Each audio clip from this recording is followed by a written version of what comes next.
Non, souvent c'était entre nous-mêmes. Maintenant, notre avantage, après le centenaire du Congo, beaucoup de jeunes se sont retrouvés autour du père Christian Labretèche, qui était notre accompagnateur. Et beaucoup de jeunes sont venus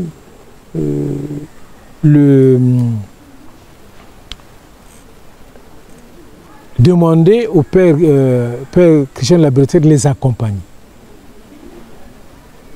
Et c'est là où le père de Labretèche va mettre en place une école de spiritualité pour que chacun puisse discerner sa vocation. De le nom Alliance. Et le contenu de cette école, de cette expérience, s'articulait sur les 10 commandements, les béatitudes, l'amour et le coût de l'Église, la vie des sacrements et l'amour du pays. Et de cette réalité est sorti par exemple le Forum de jeunes entrepreneurs, est sorti Jeunes et Libération avec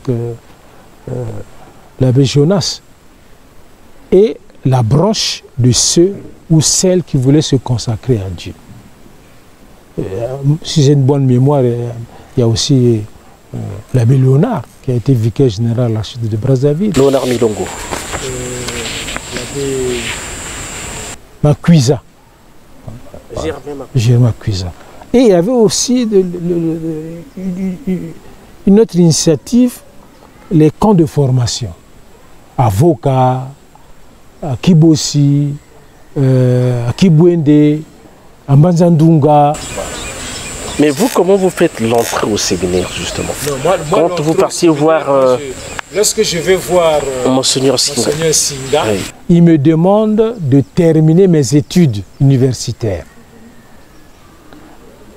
Terminer mes études universitaires à l'Institut de développement rural, avec le diplôme d'ingénieur. Moi, je ne suis pas ingénieur agronome, je suis ingénieur de développement rural.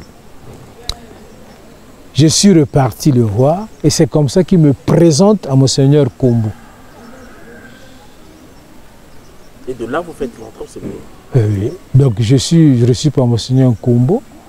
Et Monseigneur Kombo a trouvé que j'avais déjà un bagage intellectuel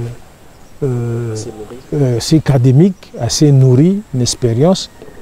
Il avait pensé de m'envoyer dans une faculté théologique. C'est comme ça, avec le père de Labretèche et Monseigneur Kombo, qui a pesé vraiment de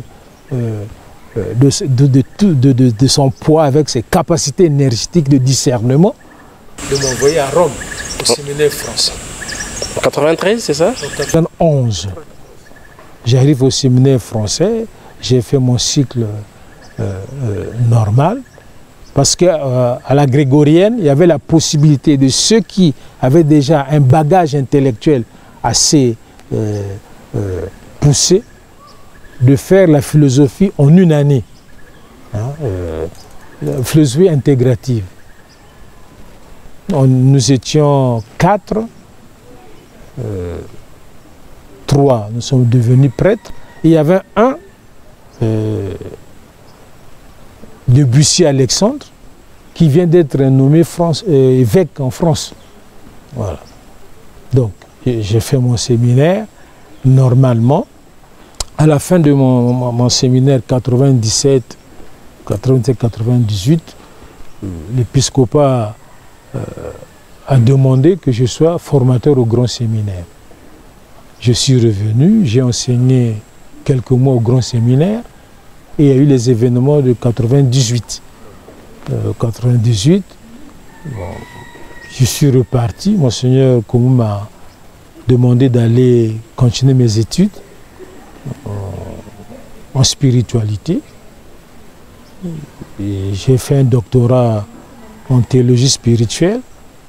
Vers la fin, bon, la paroisse qui avait financé mes études, le diocèse de Potenza, m'avait demandé que je puisse servir dans cette église-là. Et là, je suis resté à côté de Don Franco, dont je remercie pour sa disponibilité, son accompagnement, à prendre son expérience pastorale. Et là aussi, ce que j'avais constaté, c'est la centralité de l'Eucharistie. Mais à quel moment vous êtes ordonné prêtre, justement? Je suis ordonné prêtre le 20 juillet 1996. Diacre un peu avant, le 3 juillet 1985, avec 95, avec l'abbé Gérard Ngomeka, qui est mon lipasa. Nous étions 3, donc il y avait un prêtre, l'abbé José, et puis une année après, le 20 juillet, nous avons été ordonnés prêtres à Saint-Jean-Baptiste de Talangaï avec l'abbé Gérard Ngomeka. Voilà. Puis je suis reparti pour les études. Je suis revenu. J'avais des responsabilités. Bon, j'ai été vicaire dans une paroisse de Potenza pendant longtemps.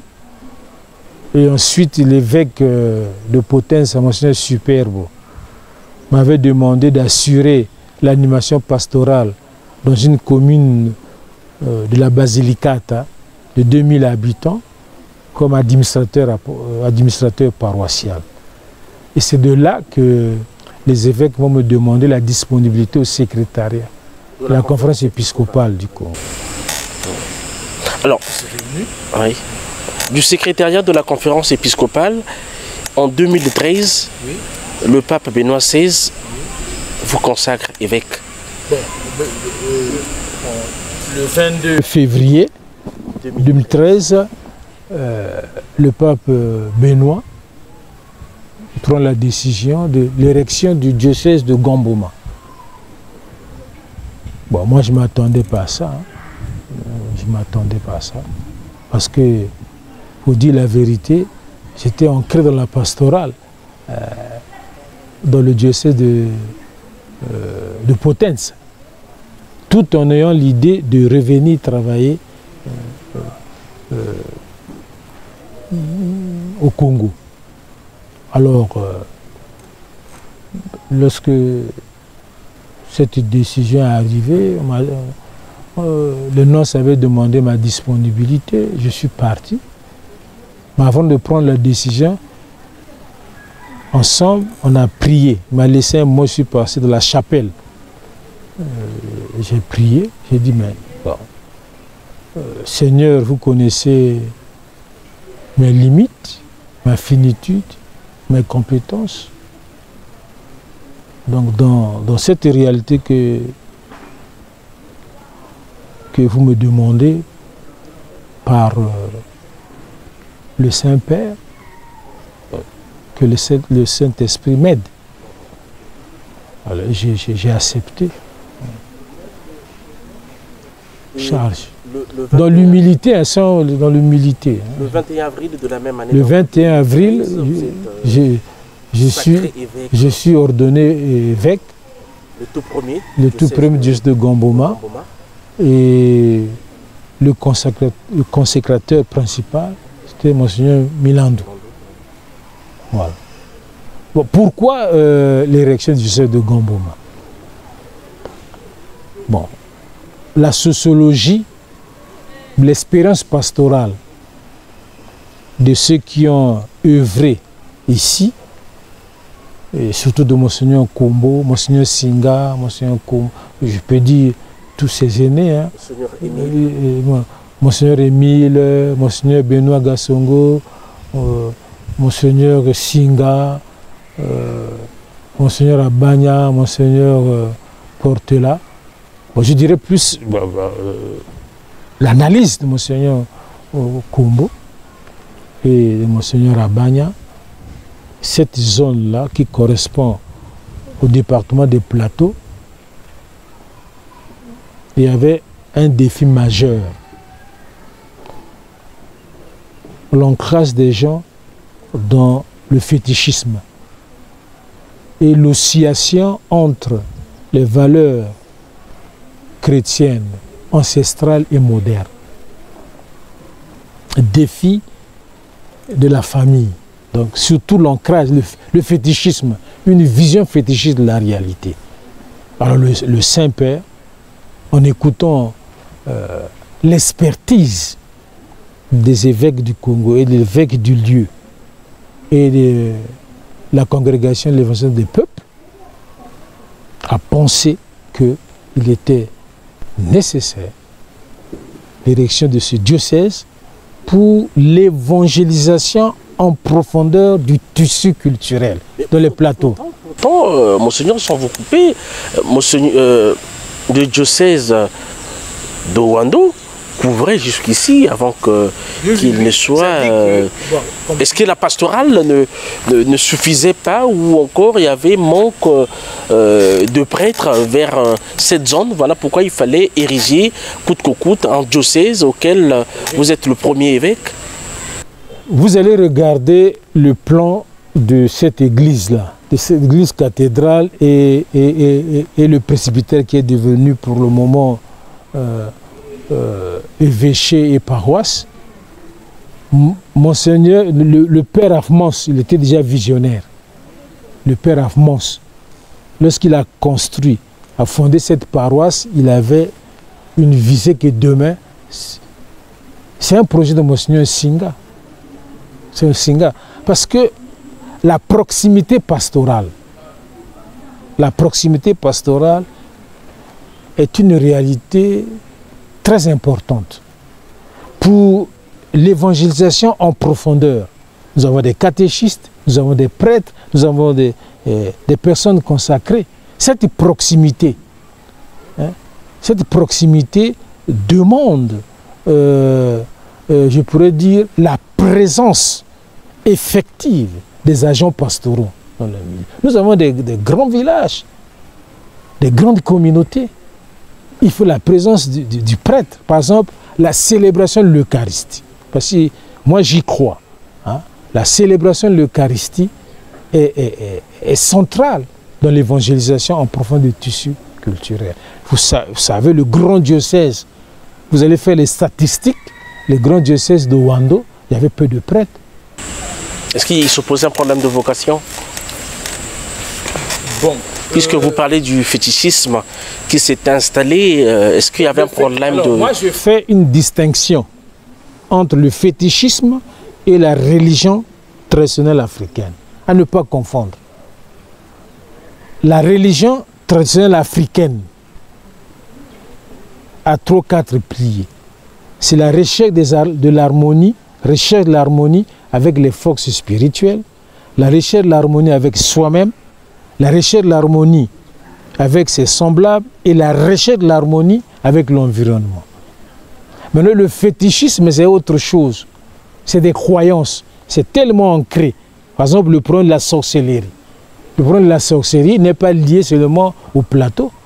Le problème de la sorcellerie est une réalité qui gangrène le tissu culturel du Congolais.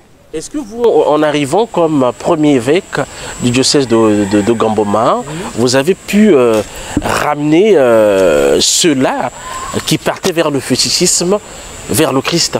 Non, alors moi... Cette réalité existe toujours jusqu'aujourd'hui? Moi, je veux répondre comme ceci. Il y a un grand travail qui a été fait par les pères missionnaires, les spiritains, de l'Ekana. De l'Ekana, ils venaient vers ici. Et cette œuvre missionnaire a été poursuivie par des prêtres diocésains. Monseigneur Itoua a fait pastoral ici, dans le plateau nord, centre. Monseigneur Abanya, l'abbé Wamba, l'abbé Dia et les prêtres polonais. Les prêtres fidèles de nous polonais qui ont fait un grand travail vocationnel ici. Et l'œuvre des vocations, je peux dire, part du séminaire de Makwa, avec l'abbé Paul et Monseigneur Abanya, et les séminaristes. Alors, je crois qu'il y a eu des fruits. Il y a les fruits de tous ceux qui ont œuvré pour l'annonce de l'évangile. Et la réalité, la vision fétichiste de la réalité n'est pas une spécificité uniquement des plateaux. Tout le Congo, le phénomène que vous connaissez bien du fétichisme, qu'il faut distinguer de la région traditionnelle africaine. Alors, pour répondre à cet appel du Saint-Père, nous n'avons pas compliqué les choses. Creusons dans l'expérience personnelle et l'expérience des aînés. Nous avons proposé comme pilier la catéchèse, la liturgie et la caritas, avec des axes prioritaires. La pastorale de la famille, la pastorale de l'enfance et de la jeunesse, la pastorale des écoles catholiques, la pastorale du développement, la pastorale de la justice et la paix. Et surtout la pastorale de la famille. Et la formation des catéchistes. Parce que nous devons reconnaître que les catéchistes sont les collaborateurs directs des prêtres et de l'évêque. Et ces villages sont animés par les catéchistes. Est-ce qu'ils sont toujours compris comme avant ces catéchistes, ou ils sont relayés au second plan? Ils ne sont pas relayés au second plan. Nous les prenons. Le pape. Constate pas trop dans les formations aussi. Bon, Pourtant, les zones reculées devraient, par exemple, être occupées par certains catéchistes pour justement poursuivre l'œuvre de l'évangélisation. Je vais vous donner le cas de l'Ekana. L'Ekana a plus de 12 communautés tenues par des catéchistes et animateurs. Et les pères qui sont à l'Ekana tiennent à la formation de ces agents pastoraux. Mais, je vais vous donner une information. Il y avait une école de formation des catéchistes à Makwa. De cette école sont sortis des catéchistes. Bon, moi-même, je suis catéchiste. Je ne dis pas que j'ai été catéchiste, mais je suis catéchiste. Je suis toujours catéchiste. Alors, je suis toujours catéchiste. Et je garde un bon souvenir de Mambindi. Mambindi, Monseigneur Batantou, pour la formation des catéchistes, vous pouvez aller demander à Joseph. Joseph qui est le permanent hein, à l'archidiocèse de Brazzaville. Demandez à Joseph. Joseph que vous voyez là, mais c'est une bibliothèque au niveau de la formation des catéchistes. Donc, les catéchistes ne sont pas en second plan. Les catéchistes, comme des pères et mères de famille, sont des acteurs de l'évangélisation. Ils sont sujets et acteurs de l'évangélisation. Nous allons revenir tout à l'heure sur cette question des catéchistes. Voilà, en 2013, contre votre consécrateur principal, donc Monseigneur Anatole Milandou,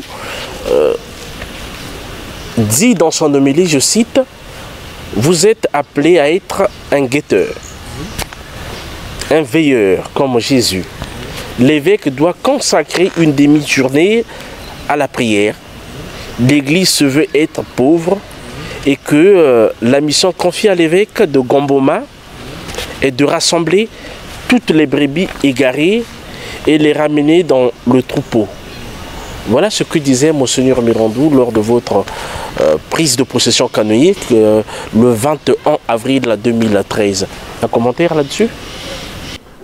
Bon, moi j'ai accueilli ça comme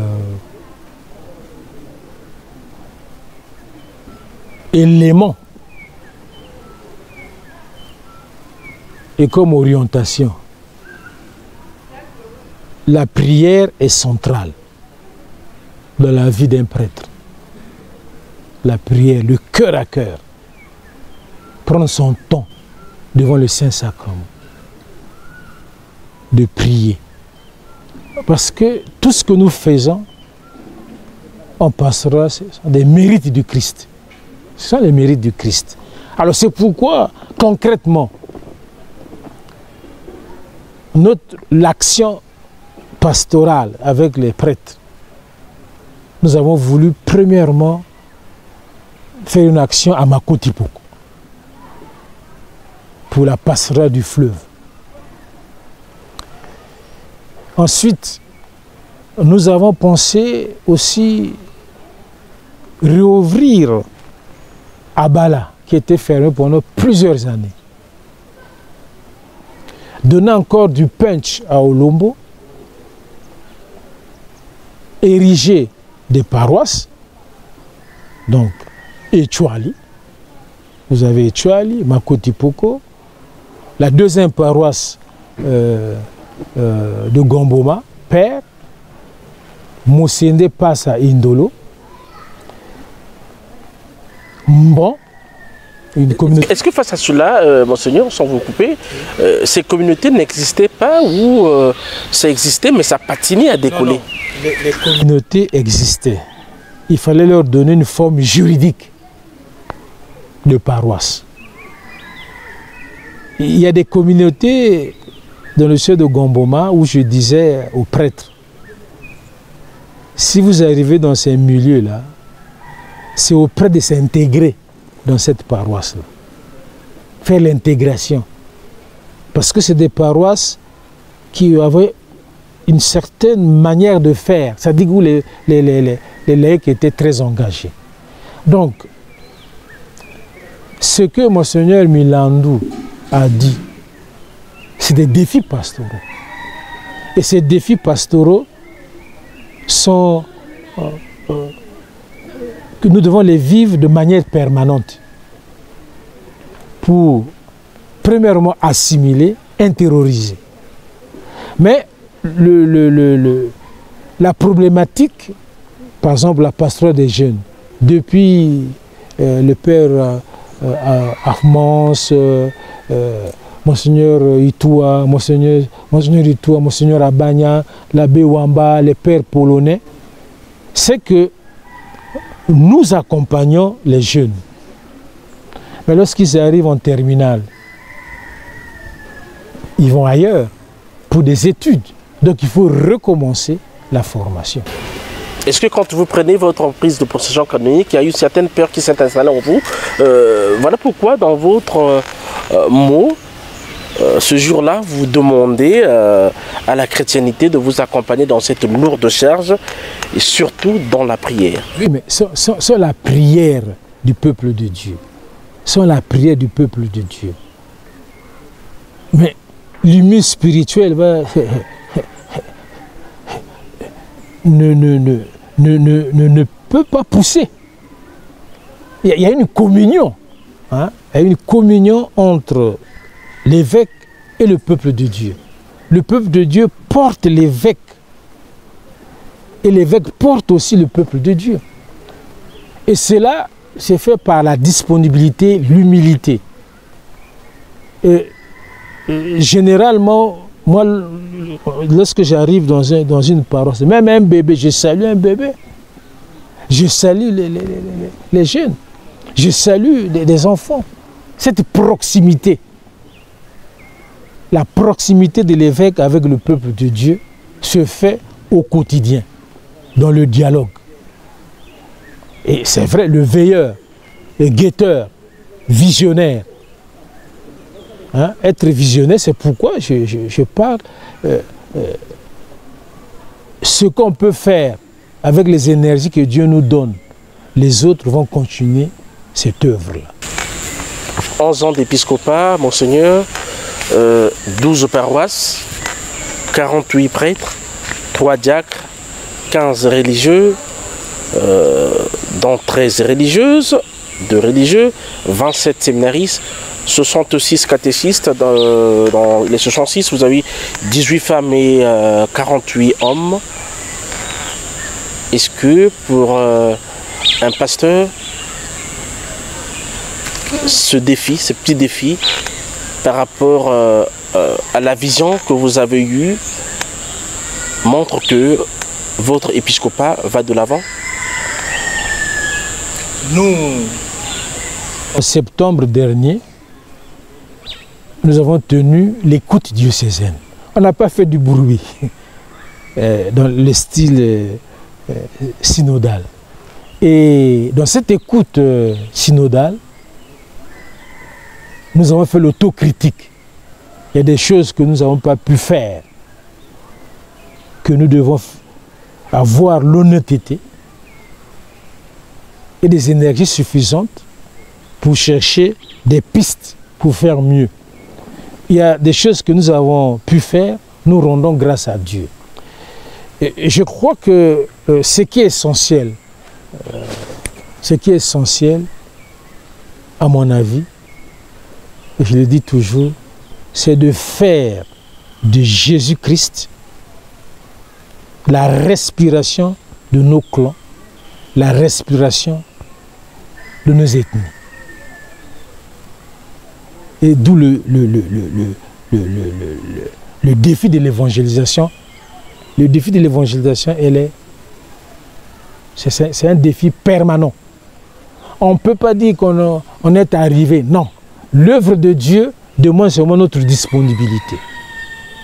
Et cette disponibilité intérieure et extérieure. Être disponible, être prophétique. Mais être prophétique pour moi, c'est fixer le regard sur la croix du Christ, qui est pour moi la sagesse, la science et l'art spirituel et existentiel. Maintenant, comment monnayer cela? Mais c'est avec les collaborateurs. Je félicite les prédicteurs de Gamboma qui mouillent le maillot, qui sont dans les conditions qui ne sont pas toujours optimales. Je les félicite. Vous êtes dans une zone rurale en venant sur Gamboma. Je précise que nous sommes au nord du pays et Gamboma est situé dans... Gamboma est au centre. Au centre. Prenez la carte du Congo, c'est le centre. Ecclésialement, au centre également parce que Gamboma est dans l'APEC, province ecclésiastique du centre. Donc le Congo-Brazzaville, l'église du Congo-Brazzaville a 3 provinces et Gamboma est dans le centre de ces provinces, donc relayé dans ce diocèse à l'archidiocèse de Brazzaville, pas très loin, mais je crois que c'est à plus de 300 et quelques kilomètres. Gamboma. Monseigneur, vous trouvez les défis pastoraux que vous avez relevés jusque-là, est-ce qu'il en reste encore? Si oui, quelles en sont les perspectives? Parce que nous allons vers la fin de cet entretien. Bon, les défis, c'est la dévotion mariale.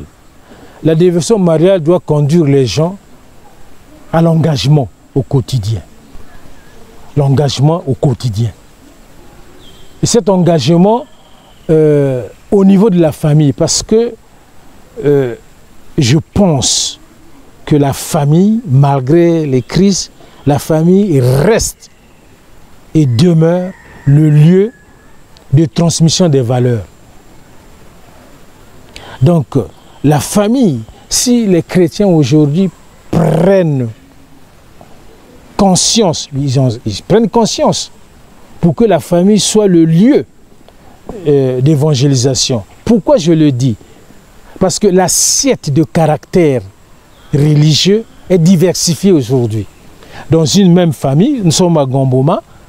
Gamboma, c'est une terre des kimbanguistes. Gamboma, c'est la terre des évangéliques. Les éphirins aussi? On trouve les éphirins, des dieudonistes, les églises de réveil. Donc au niveau de la famille, il y a ce bouillon spirituel. Et si ce bouillon spirituel n'est pas bien accompagné, ça peut créer des brouillards. Vous, le repli un peu identitaire? Non, il n'y a pas le repli identitaire, parce que le repli identitaire, la famille reste toujours le lieu où on revient pour retrouver des énergies suffisantes. Mais dans votre pastoral, oui. c'est parmi... Oui, c'est un défi. Le défi de la famille, premièrement l'évangile, 2, l'éducation aux valeurs. L'éducation aux valeurs. 3, faire de la famille un lieu où on pardonne, lieu de miséricorde, parce que quelquefois, il y a des situations regrettables. Parce que le phénomène de la sorcellerie. Dans ce milieu, quelqu'un meurt, on veut toujours connaître qui est l'auteur.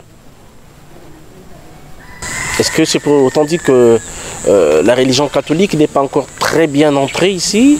Moi, je venais de dire que les personnes aussi entre les valeurs modernes, les valeurs ancestrales et les valeurs chrétiennes. Maintenant, notre disponibilité, c'est de toujours présenter Jésus-Christ. D'où la question de la conversion. Hein. Voilà, je suis arrivé à cette synthèse. Se convertir à la parole de Dieu ou s'enraciner, voilà le mot, s'enraciner dans la parole de Dieu, s'enraciner en Jésus-Christ, s'enraciner dans l'Église, s'enraciner dans les sacrements, s'enraciner dans l'amour du pays, s'enraciner dans les sacrements. La question du mariage religieux. D'accord, monseigneur, mais qu'en est-il des perspectives de votre diocèse? Est-ce que vous construisez déjà des églises ça et là? Nous avons quand même eu le temps de faire un petit crochet dans ces paroisses-là, qui sont justement de se faire une idée de vos réalisations. Le problème du mariage, il y a 3 types de mariage. Il y a le mariage coutumier, le mariage civil et le mariage religieux. Le mariage coutumier rencontre des difficultés, la question de la dot. Les jeunes vivent dans la précarité. Le mariage religieux, le caractère définitif pose problème parce que il y a, comment on peut dire ça, il y a les gens comme la peur du définitif de s'engager. Ils aiment le provisoire. Or, lorsque on fait une analyse sociologique, ce provisoire-là a un caractère définitif. Maintenant, comment faire? Et ça, c'est, je crois qu'au niveau de la province, on trouvera des pistes. Monseigneur, vous avez fait quand même Kinshasa. Vous avez été en contact avec les jeunes de Bilengue à Mwinda également, qui se sont installés ici. Est-ce que pourquoi ne pas, par exemple, tricher cette expérience et le faire vraiment installer dans le diocèse de Gamboma? On ne triche pas, on accueille. Les sœurs de Saint-Joseph de Cracovie, qui vont fêter leur présence 50 ans, 48 ans à Gamboma, les premières années ont utilisé la méthode Bilengue à Mwinda qui a donné les fruits. Je peux vous donner un fruit de Bilengue à Mwinda à Gamboma, l'abbé Ibombo. L'abbé Ibombo, c'est un fruit de Bilengue à Mwinda. La sœur Bibiane, qui a fait un doctorat en sciences de l'éducation, c'est le fruit de Bilengue à Mwinda. Mais vous, qu'est-ce que vous en faites de la conservation justement de ces valeurs? C'est pas seulement faire sortir des gens, mais qu'est-ce que vous en faites de la conservation, monseigneur? La disponibilité. Aujourd'hui, nous travaillons avec les enfants de cœur. Nous pensons qu'avec les enfants de cœur, il faut un projet spirituel et éducatif. Le problème, c'est que les jeunes fuient. C'est une expérience forte. Mais quelle est la stratégie à utiliser à ce moment-là? Parce que parmi vos défis, vous parlez également... Le pape François évite les trucs de stratégie. Il dit présenter Jésus, la joie de l'évangile. Et la joie de l'évangile part du témoignage crédible et authentique de chaque acteur d'évangélisation. Les propositions, nous le faisons. Je venais de vous dire, la première génération de l'école catholique, la première génération de l'école catholique, c'est des jeunes qui ont maintenant des licences, des maîtrises. Donc on ne se fatigue pas. Ça dit que Dieu ne se fatigue pas. Donc la conversion concerne tout le monde. On ne se fatigue pas. Vous allez participer dimanche au vœu perpétuel des sœurs auxiliatrices. C'est deux qui vont faire les vœux là. Les deux là. Elles ne sont pas du diocèse de Gamboma. Une est de Pointe-Noire, l'autre est de Brazzaville. Ce témoignage de l'œuvre missionnaire des sœurs auxiliatrices, mais c'est ça l'évangélisation. Accompagner les malades, la proximité. Demain vous allez voir, je ne fais pas le fait dans le silence de la rencontre du Christ. Bon, vous prenez les sœurs de la Sainte Famille dans les écoles, à Lekana, à Djambala, la permanence des prêtres diocésains. Voilà, donc on ne se fatigue pas. Monseigneur. Mais notre problème, ce n'est pas de chercher les résultats aujourd'hui là. Notre disponibilité, c'est de s'aimer la sémence impérissable qui est l'évangile. Monseigneur, vous êtes un yaya des Yamboté. Oui. Dans vos défis pastoraux, vous parlez de la délinquance juvénile. Oui. Qu'en est-il des jeunes de Gamboma? Comment vous gérez cette pastorale de la jeunesse au niveau de votre diocèse? Parce que je rappelle que vous sortez du forum diocésain, à moins que ma mémoire me trompe, de la jeunesse. Il y a eu une année de cela, oui, justement. Mais qu'en est-il justement de cette jeunesse de Gamboma? On a l'impression que leur participation à ces forums pose problème. Cette jeunesse est restée beaucoup plus cloîtrée dans leur diocèse au lieu de sortir un peu vers d'autres expériences. La jeunesse de Gamboma, en général, hein, on dit Gam City, la grande cité du Nord. Gam City, la grande cité du Nord. Ça veut dire que les gens sont en communication avec Brazzaville, avec d'autres régions. Gamboma est cosmopolite. On trouve tout le monde ici à Gamboma. Maintenant, moi je parle de l'église. L'église doit proposer aux jeunes l'itinéraire spirituel et existentiel. Et pourtant, c'est ce que le pape fait tout le temps. Mais la réponse ne dépend pas de nous. Nous ne devons pas nous fatiguer pour s'aimer la sémence impérissable. Notre rôle est de s'aimer la sémence impérissable, l'évangile.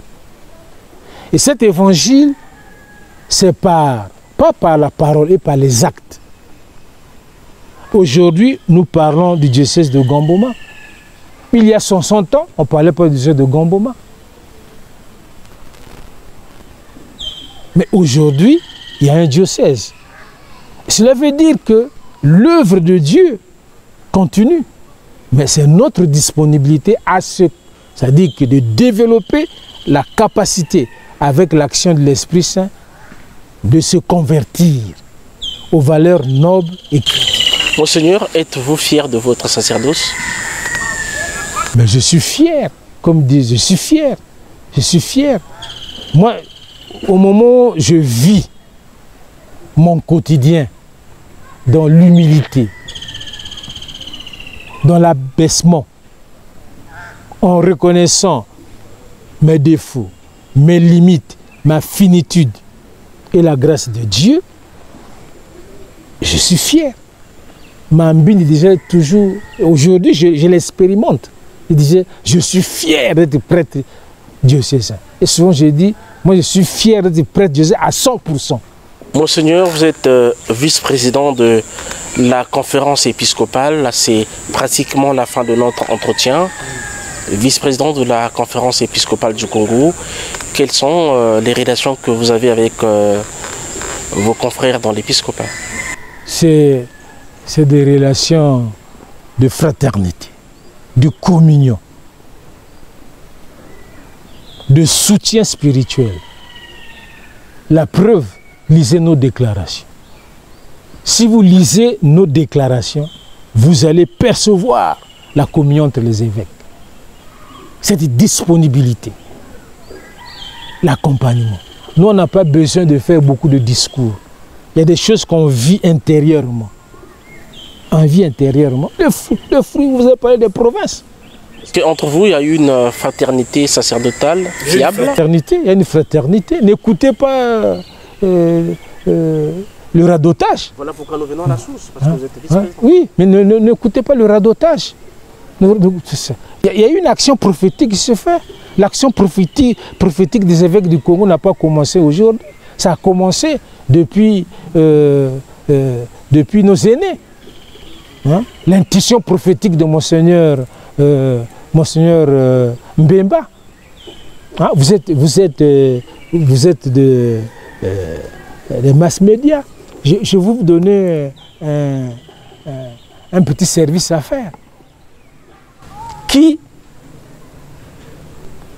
Qui avait, je le dis, hein, qui avait choisi le cardinal comme coadjuteur? Ce n'est pas Monseigneur Mbemba. Donc ça veut dire que Monseigneur Mbemba avait une vision prophétique. Allez-y voir les écrits de Monseigneur Mbemba, vous allez découvrir beaucoup de choses. Hein? Alors, non, mais vous voyez, ces aînés-là, Monseigneur Mbemba, Monseigneur Batantou, l'inculturation, Dila Sambila, Dila, Sambila, Sambila, Dila. Cette intuition, c'était pour ce qu'on dit l'évangélisation en profondeur du tissu culturel. Comment les coutumes. Nous avons commencé une